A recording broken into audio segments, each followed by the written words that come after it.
Why, hello everyone. This is Rich Portelance for EdGate, and once again, we're doing an EdGate Powers Education Podcast today. We're going to be talking about from alignment, accuracy, delivering precision at scale. And with me today is Jeremy Ashcraft. He works with EdGate and for EdGate. I'm going to let him introduce himself, but I'm excited about not only the topic, but our guest today. You know, Jeremy and I have known each other for a number of years, and we've worked together, and he has a really distinct and I think important point of view that's going to help inform our upcoming webinar. So that's going to be happening in June. There is going to be a link below. Please sign up for the webinar if you're watching this podcast. It's going to be a great conversation. We have some excellent guests, including Jeremy. So without further ado, Jeremy, could you give the audience a little intro? Sure. Thanks, Rich. My name is Jeremy Ashcraft. I'm Director of Technology for EdGate. I've been working with EdGate for almost over 25 years now. I'm kind of one of the OGs from the founding. But before that, I worked in biotech a little bit. I worked in kind of healthcare IT and sales incentive before I kind of landed at EdGate. It's fantastic. And I think that informs the, your perspective here, having been with EdGate for 25 years, which is really significant. You saw it when it was, everything was completely hand done to today, and you've been directing it for the last number of years. So I'm excited to hear what you have to say and how that has evolved over time, including some of the new technologies. So why don't we start? There's a huge amount of conversation right now around how AI-powered alignment tools can work. From your perspective, Jeremy, what's the market getting right, and where are the misunderstandings? Sure. So one of the things they're getting right is like AI is a must-have these days. If you're not trying to integrate AI into your processes, you're getting left behind by everybody else. Alignment's tedious and expensive, and so I think some of the things people are getting wrong is that they're just assuming that AI is the magic wand that solves everything. You can't just replace your existing process with AI. You have to figure out how do I augment the process and not replace it. So that kind of leads into my second question, which is really around, everybody knows AI can speed things up, but we're going to be talking on the webinar about precision. So why is that distinction so important in your mind, having done this for 25 years? Sure. So, speed's kind of meaningless if the precision's not there. You lose that advantage, if you're spending more time reviewing and correcting, and then something changes, so then you have to go back and redo everything. You lose that speed advantage. So if you have that precision and that repeatability built in, that actually leads to be able to have a faster process overall. So I would imagine, and I've seen some examples of this, that a lot of people coming into the EdTech market, maybe they've been here for a couple of years, but they believe that they can do alignments with AI and kind of, all right, why do I need someone like EdGate? Because I can do it myself. I want to understand why alignment is harder than people think, and from a technology standpoint, what makes standards alignment such a difficult problem to solve at scale? I think the big problem, and it's a problem we deal with too, is just the volume, and kind of to an equal extent, just the variation across the data sets. There's so many sets of standards, even within a given organization. There's so many different documents, so many different, benchmarks at all the different grade levels, and in the format and the content just varies so widely. and everything's constantly changing. Just as like emerging technologies, emerging topics, that they're teaching in the schools, they've got to create new standards for that. And so now here are new standards and new topics where content may not exist for. And it's just dealing with those kind of, scale issues, is what makes it difficult.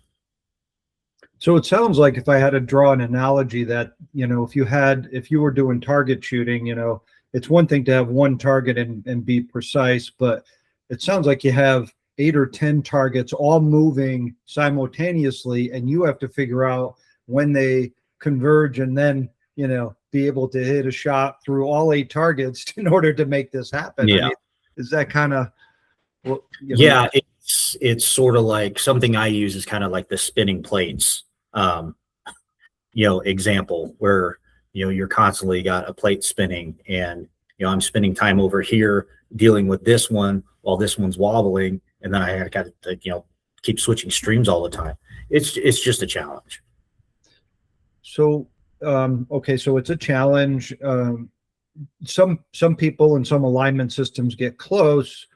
Why do they fail in real implementation? Where do you see those pitfalls happening? Yeah, I think a lot of those issues stem from they generally approach alignment in a single way. They don't have kind of those key processes defined, that kind of ensures that precision and the repeatability. That's, I think, the biggest thing is, I've done an alignment, but then, this state just implemented new standards. Well, now I've got to go do that alignment again. Okay. And a lot of the more traditional kind of alignment processes is just doing that one-to-one. I've got a piece of content. I browse the standards. I say, okay, this content aligns to that standard. Is it correct? Yes. Is it efficient? No. So if I've created a system that can, go into a single state and do alignments, and I tie that down and it's working, why is it so difficult to then go and repeat that process across all 50 states? Where do things break down? Well, I think a lot of it is, one, you need to have familiarity with all of the standards across all the different states, across all the different subject areas, well, depending on what you're publishing. But just I think the overall volume of data, it becomes intimidating, I think, for some people. And it's hard to compensate for all the potential kind of differing alignment requirements, across different types of content that you have. You're going to align a textbook differently than you align an assessment question. And each state is going to have different requirements around, their standards, their assessments. And it's just, you just have to have that domain expertise. Yeah, that makes a lot of sense. And from what I understand, not only is the content different, you have to know how to align those various content types, but in finding the standards, they come in all sorts of shapes and sizes, some Excel documents, some PDFs, some, Word docs, and so to standardize, understand where they are, how to find them, and then standardize that is also a master challenge, right? Yeah, exactly. So let's talk about, how AI kind of comes into play, because for years,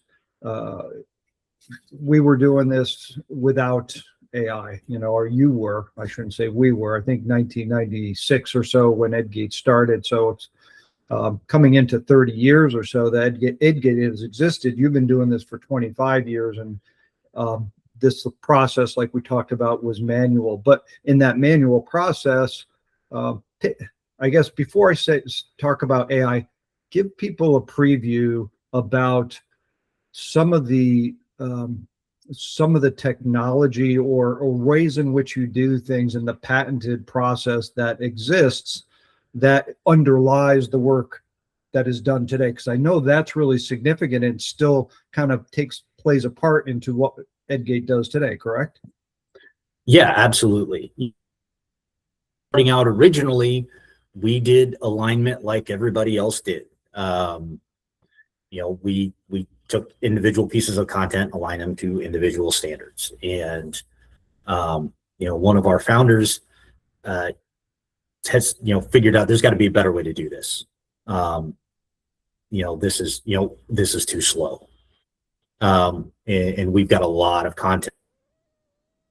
So they developed the idea of having a concept index. So it's a taxonomy of curricular concepts that are addressed and taught within the standards. So we had to take the time to go through and do an analysis of all the various standard sets across, at the time, the 50 states, and extract out, okay, these are all the concepts that are taught, and identifying the subject areas, figuring out the categorization and the hierarchy within those concepts, and coming up with the right level of granularity. So that way you get good, precise matches between, I've got something that teaches adding fractions. Well, I can now use a concept about adding fractions, and then I can use that to find all the standards that address adding fractions. And that's kind of been the core of our process, for almost 25 years now. That's kind of what we call the secret sauce in our alignment process. And that taxonomy has kind of been grown and been refined, over the years. Okay, so it changes as things change, whether adding, information about technology or AI or other things. That taxonomy is a growing, living entity. Yeah, so like I said, it's completely rooted in the standards. So as things exist in the standards, they also exist in our concept index. Nice.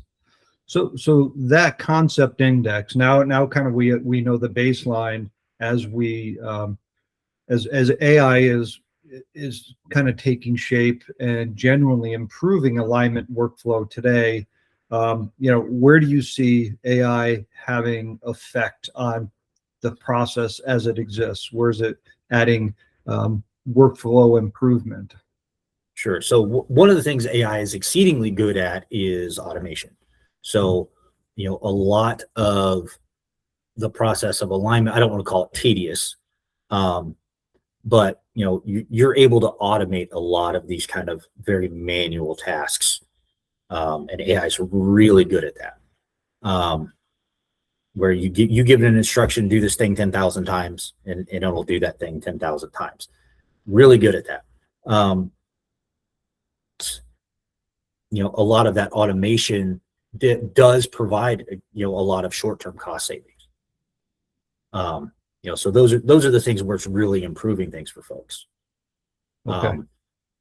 I'm sure as you're utilizing it and testing it, it falls short in some places. Where do you see that it's not kind of making the grade, and you kind of still have to use some old line processes or other ways in order to get our alignments correct? Sure. So a lot of the problems we see are, a lot of the models just lack that domain context. Most people use the general models, and they're good on the surface. But then when you get into the details of, doing that process, over and over 1,000 times, you discover that kind of the repeatability is not there. So, I fed something into AI. I told it to align to Common Core. I got something that looked good, right? But then if I go back and I do that process again, there's a non-zero chance that it's going to give me a different answer. And if it's giving me a different answer for one piece, how do I know that I'm getting the right answer every time I feed something into an AI chatbot.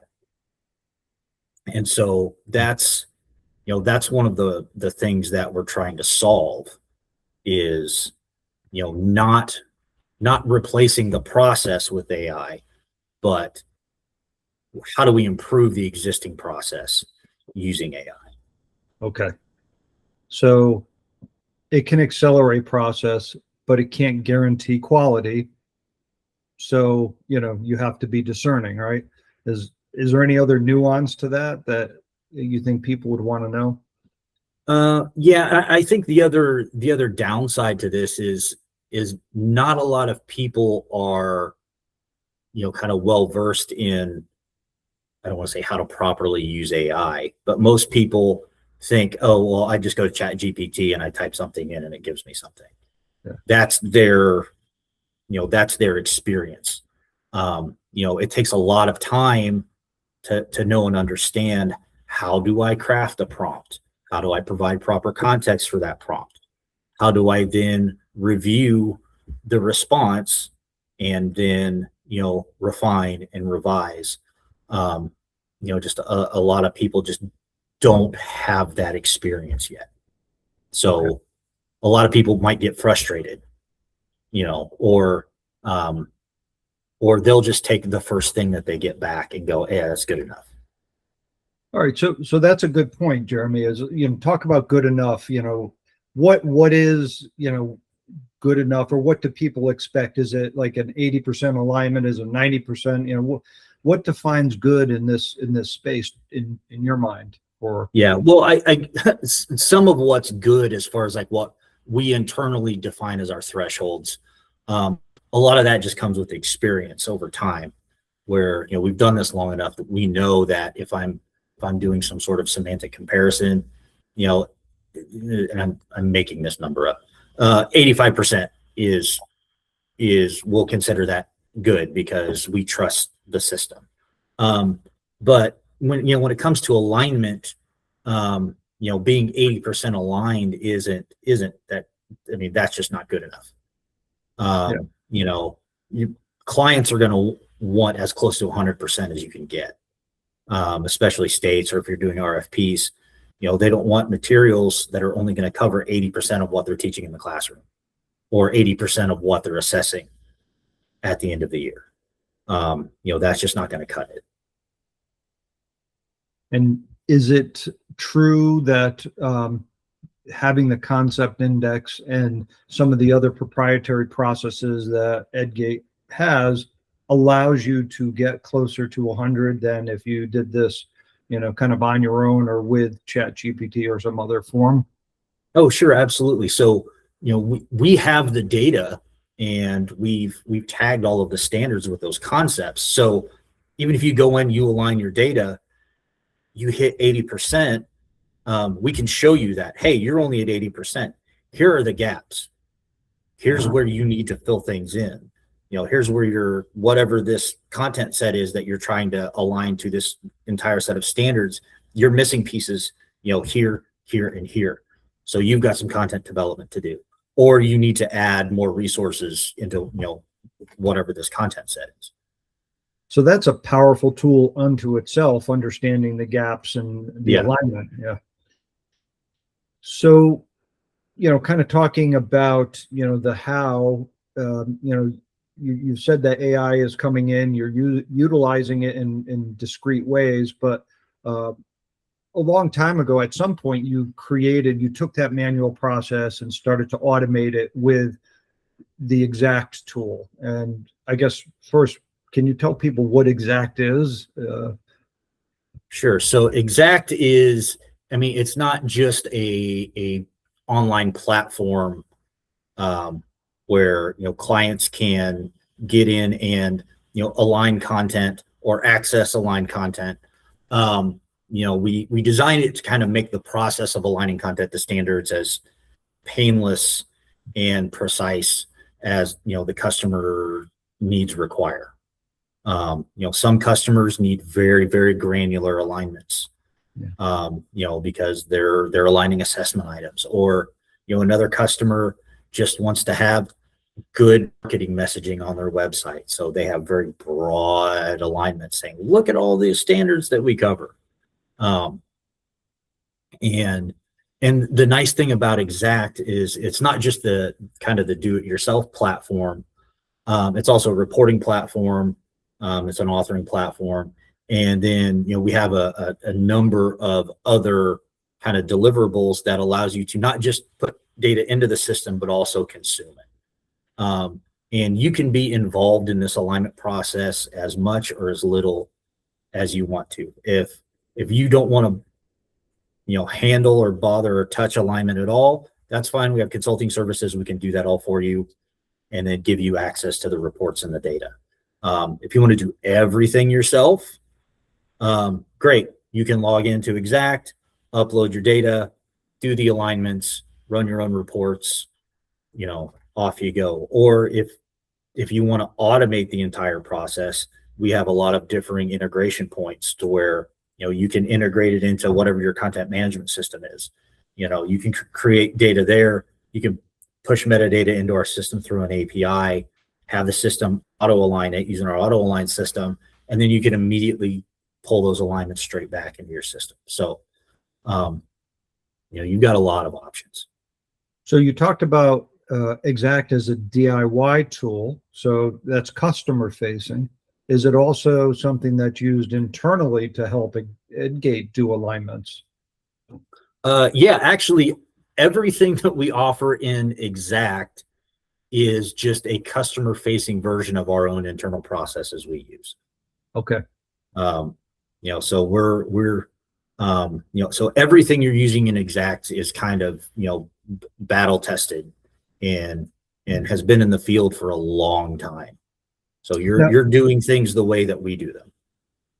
Now, EdGate still has alignment specialists, people that are there making sure that the information is correct, and so there's some kind of manual process along with Exact. Is that correct? And kind of how do you define that touch point?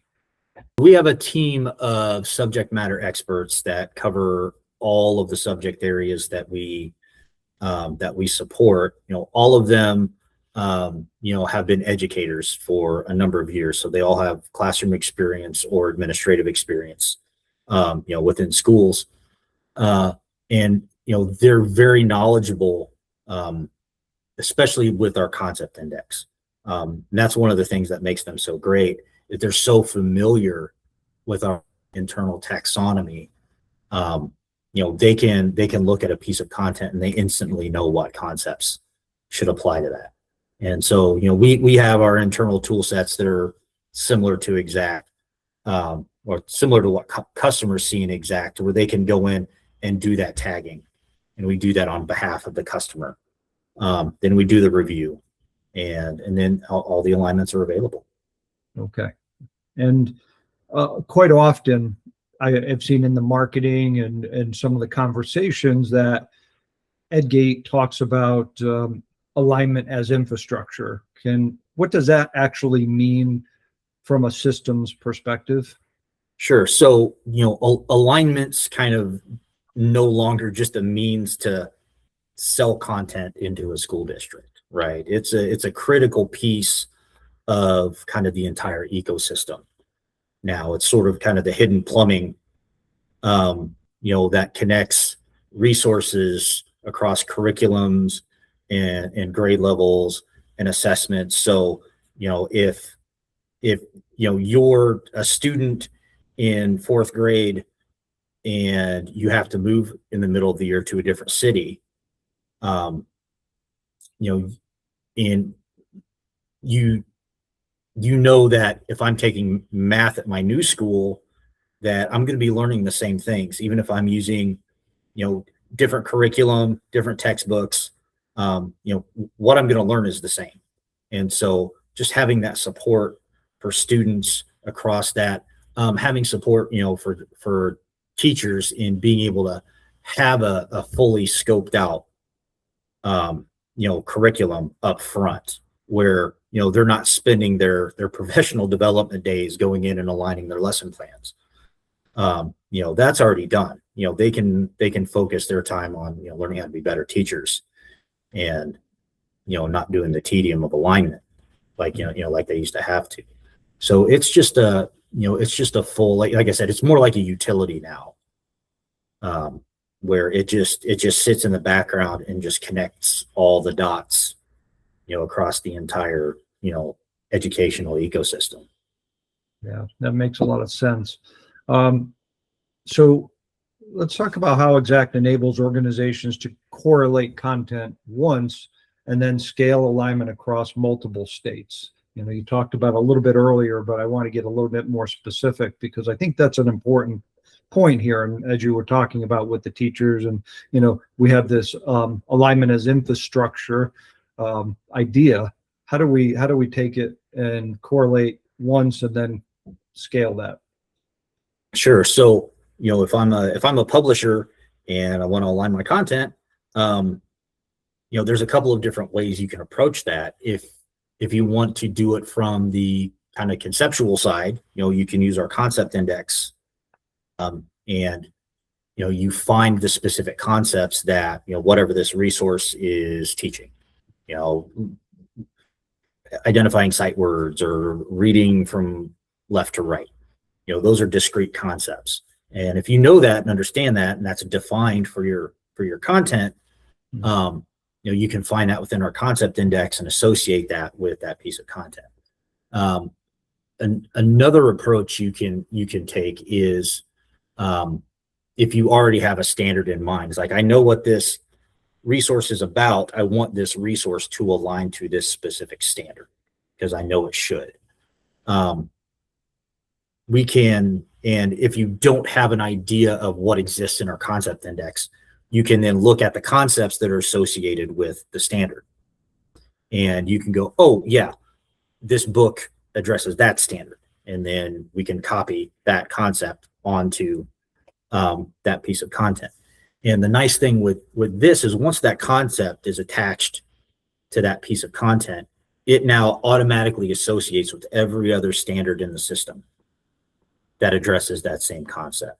So you've instantly aligned not just to the one standard you were targeting, but any other potential standards within that state that address that concept, and standards across all the 50 states, national organizations, foreign countries, whatever. You've now created an alignment to all of those all at once. So now I'm understanding why structured taxonomy and standards data really helps us to achieve precision at scale, right? Yes. Yeah. So Jeremy, thank you for sharing, talking a little bit about how we achieve precision at scale. I want to jump into, talking a little bit about precision and validation. What are the biggest risks organizations face when alignment isn't precise? Sure. So I think for like, publishers or EdTech companies, the most obvious is like, if you don't have good alignments, you're not going to win contracts. So that's, just a loss of sales and dollars right there. And you're also damaging your reputation, because you're going in for these contracts and these RFPs. And if you're consistently not putting out high quality data, the next RFP, the next, proposal, companies aren't going to take you seriously because your reputation is like, oh, their alignments are terrible. Well, we're not, they're not a serious candidate. We're not even going to take the time to even review what they've sent us. That's a nice point. Actually, I didn't think about that previously, but being a reputational risk is that's significant. Does that could that span across various states? So you mess up in one state, if that could perpetuate itself. Yeah, I would think so. Because you have to think, the higher ups and the decision makers in the states, they talk to each other. And it's like, oh, hey, we just put out an RFP. Yes, so and so submitted a proposal. Oh, them, yeah, they sent us one. It was awful. So yeah, word of mouth is huge. That's one of the reasons why why EdGate is where it is today, especially in the early days, was just word of mouth. I mean, that's literally what started our correlation business. Is we were doing alignments internally for our own products. We included some alignments from some of our clients, and someone else had asked them, it's like, hey, who did your alignments? That stuff looks great. Oh, well, EdGate did it. Oh, well, do you think they could do alignments for us? Sure, I'll ask them. That's literally how our alignment business grew. So yeah, I mean, reputational damage is a huge risk. And then even like on the institutional side, not having good alignments, that's, you're setting up potential for, lower assessment performance by your students. And that leads to accountability questions. And then there's budgetary concerns where, taxpayers like, hey, what are you guys spending our money on? You bought this fancy new curriculum and the kids' test scores dropped. Why is that? So, I mean, there's a lot of risk in having bad alignments. So. And are you finding that districts and states are becoming more sophisticated when it comes to evaluating alignment quality? Oh yeah, I mean, absolutely. A lot of states are now requiring third-party review. So, they're not going to adopt your curriculum unless an independent third party comes in and says, yes, your alignments are good and these make sense. They're just not, they're not trusting, a vendor's word anymore. I mean, and then even their own, internal curriculum teams, they do that review. They go, yes, this is good quality stuff. Or it's like, no, we shouldn't buy this. This is, these alignments are terrible, or they've got a lot of holes, in their curriculum where, hey, we're assessing these two standards this year and they don't have, any resources that cover it. So we shouldn't buy their products. Yeah. And I would, how important is human validation in the workflow today, when you're talking about that? And I guess the follow-up is EdGate doing these third-party reviews as well? Yeah, actually that's one of the services we offer, is doing third-party reviews for some of our clients. Well, not our clients, but technically they're clients because they're doing the third-party review for them. But other, they require third-party review. And we're one of the vendors that, our reputation's good enough. They say, you need to get third-party review and you can talk to whoever and EdGate, and they can validate your alignments.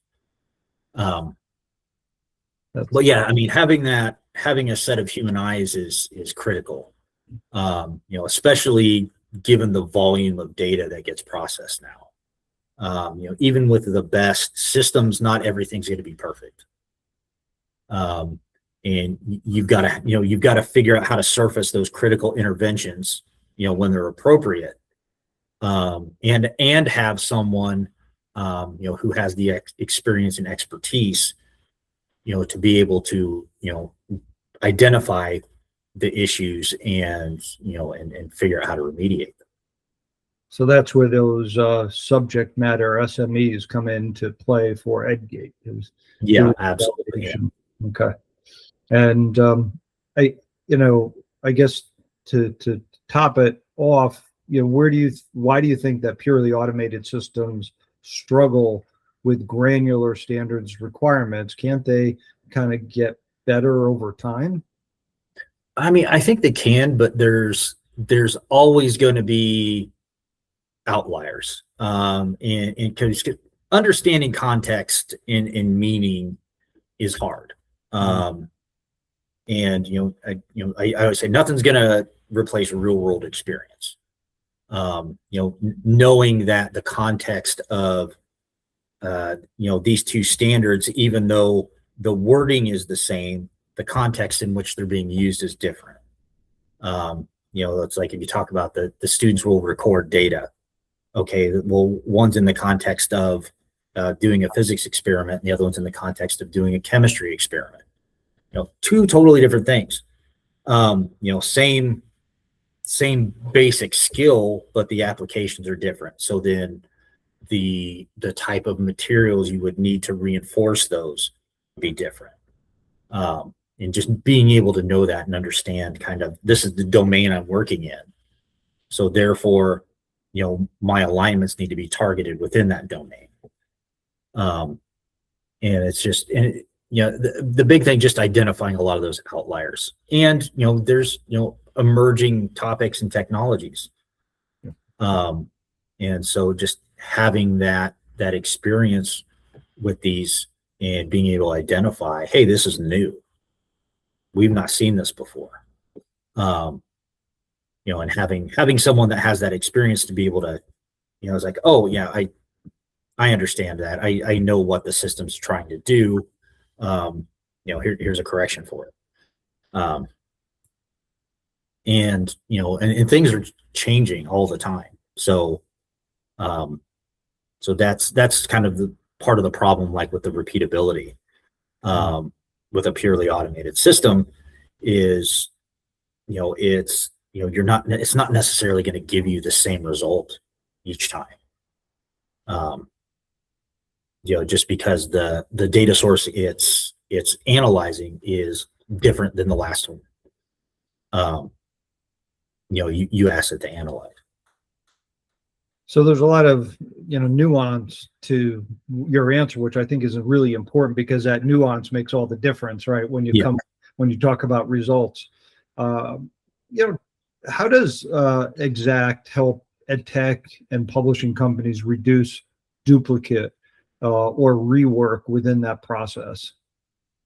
Yeah, so EdTech does that by offering that kind of proven one and done approach. You go in, you do an alignment, and that alignment's done. You don't have to go realign this thing if you don't want to. And the other nice thing is you've already aligned that piece of content to standards that don't exist yet. So a state adopts a new set of science standards by going in and using our concept index. As soon as those new standards get imported into our system and tagged, they instantly align. You don't have to go align to that new set. You've already done it. So you don't have to go back in and realign your content because there's a new set of standards. I mean, that's the beauty and the strength of this process.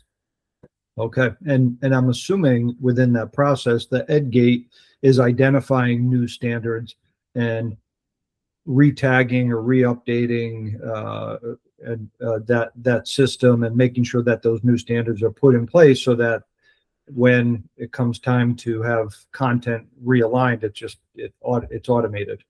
Yeah, absolutely. Yeah, we're constantly monitoring and updating standards, identifying when new standards are adopted, making them available in our system, even throughout the draft process. If a state makes them available, we try to acquire them and import them in the system and preview your alignments to a set of standards that are still in draft, that are still being worked on. Then once the state formally adopts them, you can market that within that state as like, hey, we already aligned to your new standards. We're implementation ready. So the day that Texas says, okay, we're using these this year, that first day of school, your content already aligns to what's being taught in the classroom that year. Yeah. There's no catch up. This is a very proactive system. Okay. So let's talk about scaling content using the EdGate platform, because I think people would be interested in that. You start off with one, but you quickly want to scale across your organization to many states. Can you kind of give people, elucidate that process for people so they understand how it's done? Yeah, so the great thing about EdGate is you're not just aligning one piece of content at a time if you don't want to. We do have processes in place where the system can do the alignment for you. So, you can upload, a spreadsheet that just has a list of URLs from your website. We can take those URLs, we can fetch the metadata off of your site, populate the metadata in our system, use that metadata to do an analysis of the content, suggest concepts that should be tagged to it, do the alignments for you, and this all happens in the background. So you could upload a spreadsheet with 1,000 resources in it, and you can come back an hour later and all of your alignments are done, and then you just have to come in and just review. That's pretty significant. Yeah. Okay. And once I'm sure EdGate is used out there in enough instances where people are seeing organizational gains. What are you seeing for clients of EdGate where they're seeing real benefit? Because I think that's important for people to understand. Yeah, so a lot of that is, obviously there's the sales component where you make your content is now, I don't know if saleable is a word, but your content's instantly sellable into a school district. You have that data available that allows you to go win those contracts, and you also have the data available to not just show, hey, my stuff aligns to your standards, but why it aligns to your standards. And EdGate also provides you with this comprehensive gap analysis, so it can assist you in your content development. Even before you try to go do that, win that RFP, you can go in and look and go, hey, where are our gaps? So you get you get an easy guide onto, hey, this is where we need to create more content. These are the areas we need to focus on. And the other nice thing with EdGate is you have multiple avenues of integration and automation. So no matter what your use case is or what your needs are, we can help accommodate that. If you want to be as hands-off as possible, but you want to get your alignments, in front of your customers as quickly as possible, well then, okay, fine, we can host an interface for you where your clients can come in and find all of your alignments and get access to your content. So we have a lot of different ways that organizations can find advantages in using our systems. Yeah, no, it sounds like it, and significant organizational gains. I would imagine there's cost reductions that can be significant as well in that whole continuum you just explained, which is, obviously, if you're running a business, you want to optimize that business for growth. And if you can sell quicker, you talked about that, getting to market quicker because you're instantly saleable content, and then your process is smoother, so you get into new markets faster with less friction. That's pretty significant. How does the infrastructure-driven alignment improve speed without sacrificing the accuracy, which is something that you talked about early on? Yeah. So the best way it kind of improves speed is that we're using a defined, proven, repeatable process. Yeah. And having the confidence to know that the precision's always going to be there, then you can kind of crank the dial up to 11 when it comes to your automation, and have the confidence that if I put 1,000 things into the system, when I get 1,000 things back, I'm not going to have to spend a lot of time doing the review because I have the confidence that this is a good alignment. Yeah.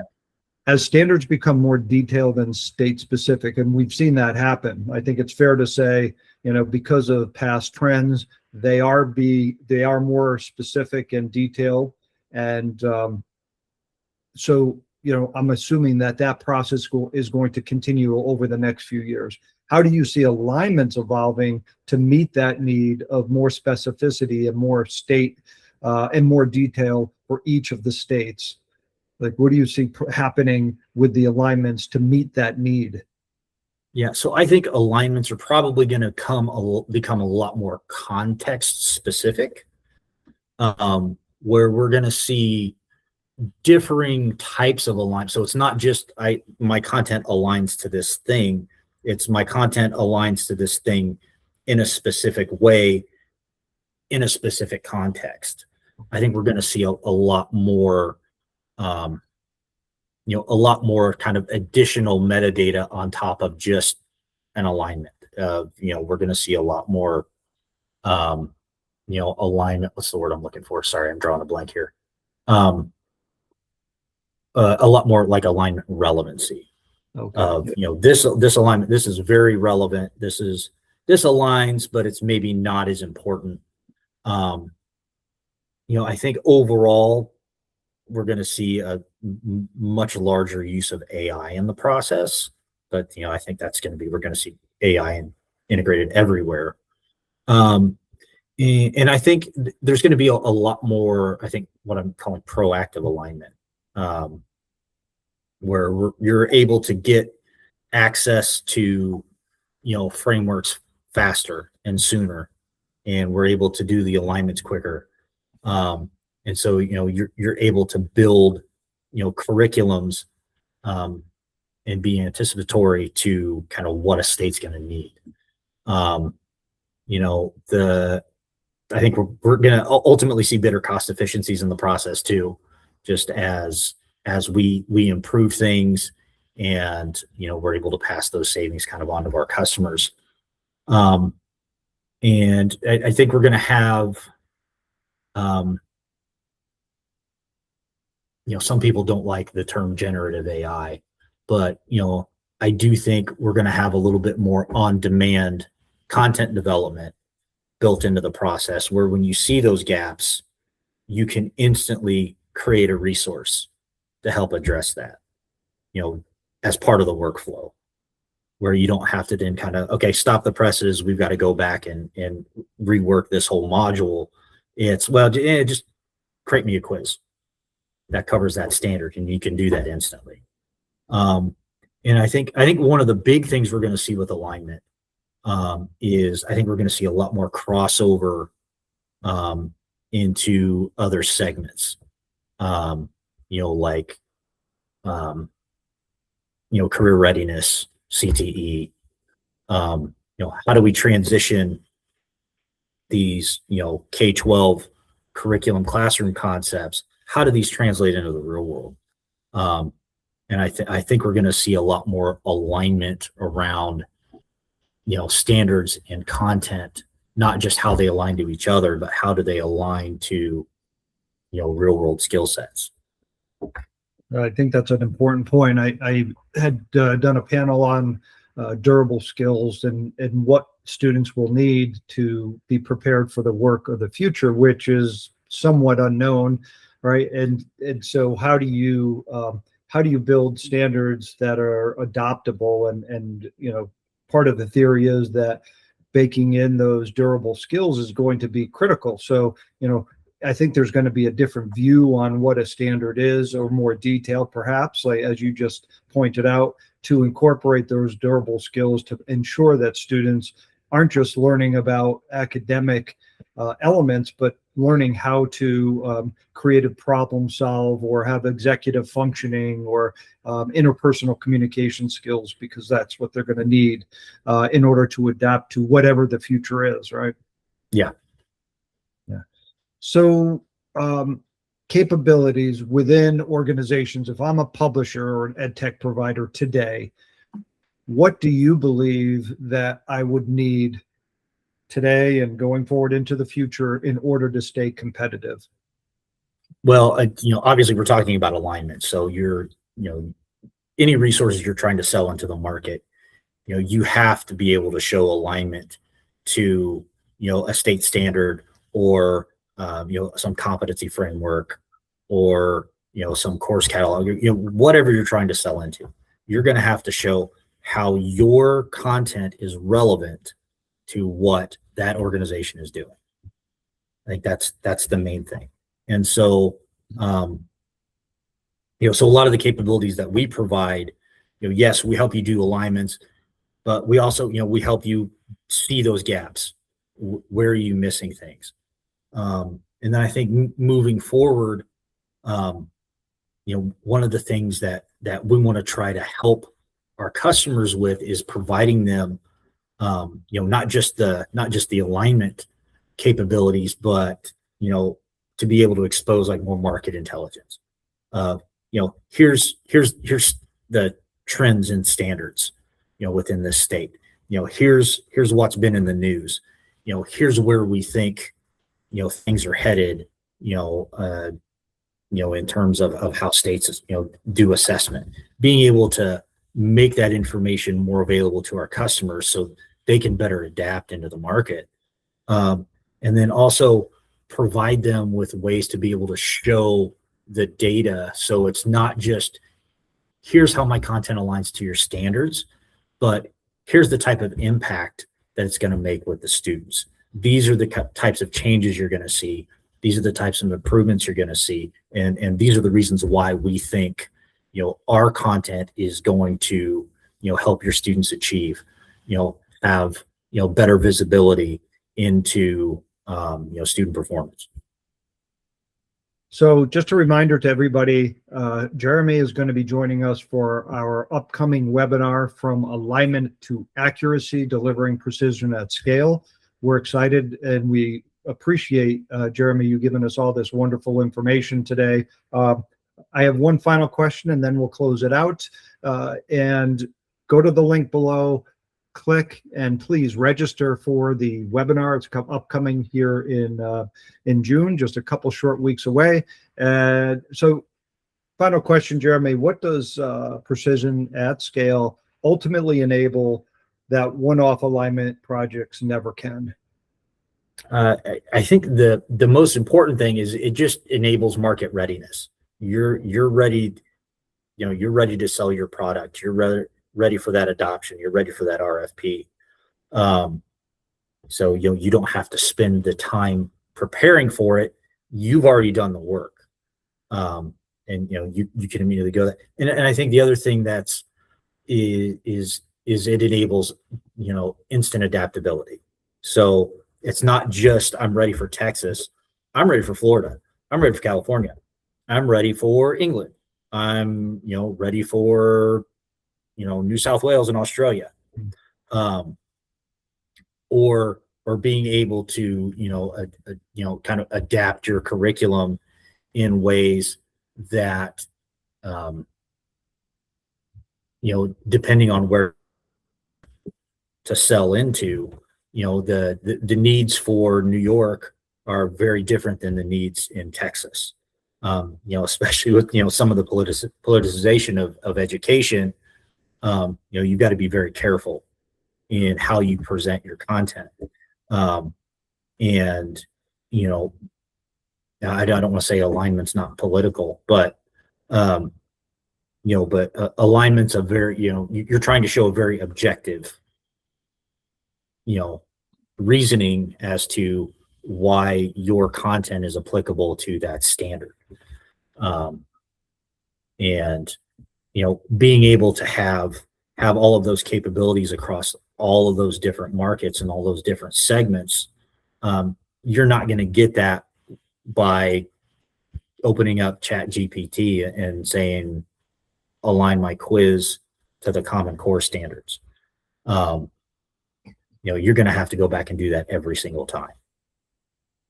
Well, if I had to kind of summarize that to one word, Jeremy, after listening to you, I would say confidence. That's a word that came to my mind immediately. Like, instill confidence. Does that feel right to you?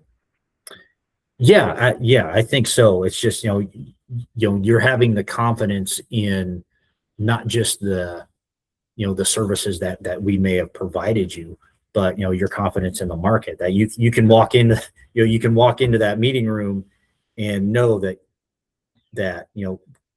we're going to satisfy all your requirements. There's not going to be any question around the efficacy of our curriculum based on your standards. Well, Jeremy Ashcraft, thank you very much for joining us today. Really appreciate your insights, and we'll look forward to seeing you on the upcoming webinar in a few weeks. Okay, thanks, Rich. Talk to you then. All right, take care.